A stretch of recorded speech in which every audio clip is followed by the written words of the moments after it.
the hydro buckets and reservoir, all getting all spotless. You can see a filter bag on the reservoir, the gray thing, just getting all cleaned up. We'll put it back together in the shed and run bleach through it. Forgot to do the lid. Gotta do the lid still. Some pumps. But this is like just the shit that I found in my shed. Need a yard sale or something. I'm only gonna use like a third of it. Not even a third in volume, just a third in units, you know. So my shed here is a 10 by 12. It's a stick built shed. It's not like you'd find at Home Depot. So you guys came in with a flat truck worth of stuff and put it together in under 5 hours. I was shocked.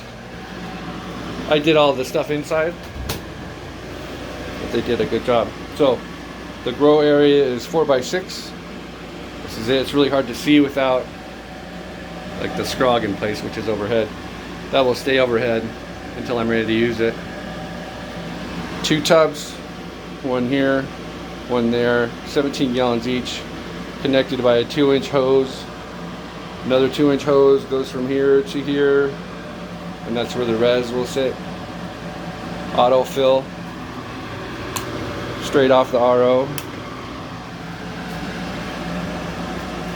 Air conditioning, I've kind of Mickey Moused a way to make it directional. Last grow was super hot, and I needed to get the cold air to the plants as soon as I could. So I jerry-rigged this shit, added a fan, and now I can blow it right on the plant in here. And I'm in Southern California in a shed. It's insulated, but it ain't that insulated, you know what I mean? So it's important to keep the plants cool, of course. Fresh air comes in here at the filter. There are 2 filters stacked on top of each other. One is kind of a pre-filter, the other one is the real deal. I'll take the pre-filter off and I'll shit can it and make the second filter the pre-filter and add another filter. That makes sense? Anyway, so the scrog frame, it'll stay like that until I'm ready to use it. I'll add the net, obviously. These reflector panels, you just need a little bit of an angle to get that light back into the plant. So I use these, and it seems to work. I've used other permutations of this idea, and it's worked. The plants that are on the outside that don't get good sun benefit for sure. So not using that this time. Gonna use this, a double-ended HPS, but I'm going to start with metal halide. I'm not going to grow HPS, just HPS. That's a CFL over there, not a CFL, a fucking CMH. Output of air, 8-inch hurricane fan up into one of those whirligig things that goes into the roof, which pops out of the roof, I guess. 6-inch fan, which pulls air out of this closet area, and this is where I grow dirt. So I grow hydro and I grow dirt. Usually have a 25-gallon dirt fabric pot, and I do real well with this little room. If I had 10 of these little rooms, I'd be setting records, I think. Spectrum King light. It's 400 watts. It's a bright light, but it's really beamy. It has no real big footprint, so it's absolutely perfect for this, other than being probably twice the power that I need. But if I need it, I got it, you know what I mean? So those are CFLs there. Those are for just green stuff, little seedlings and sprouts and what have you. That's about 300 watts for the tube. A lot of this stuff, I'm afraid, is going to stay like this for a while. I'm not going to clean it up because I'm just that lazy. Water comes in right here, next to that goofy sticker with the 3 leaves. It's turned off right now. Goes down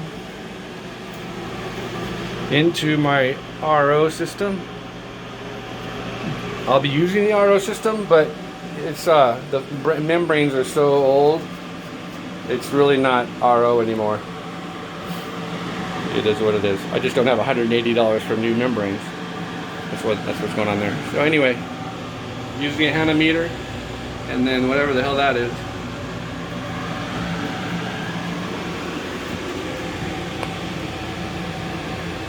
believe that's about it. Do a quick lap real quick.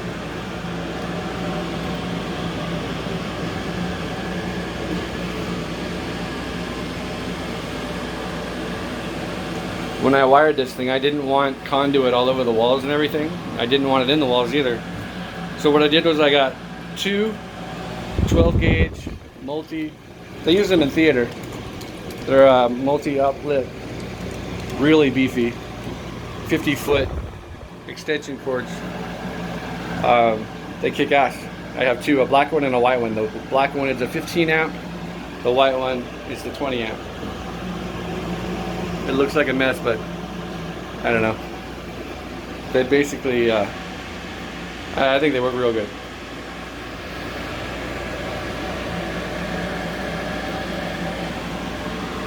I'll have a dehumidifier right here, and that's about it, really. I've got a monster air pump that I use. It's 90 liters per gallon.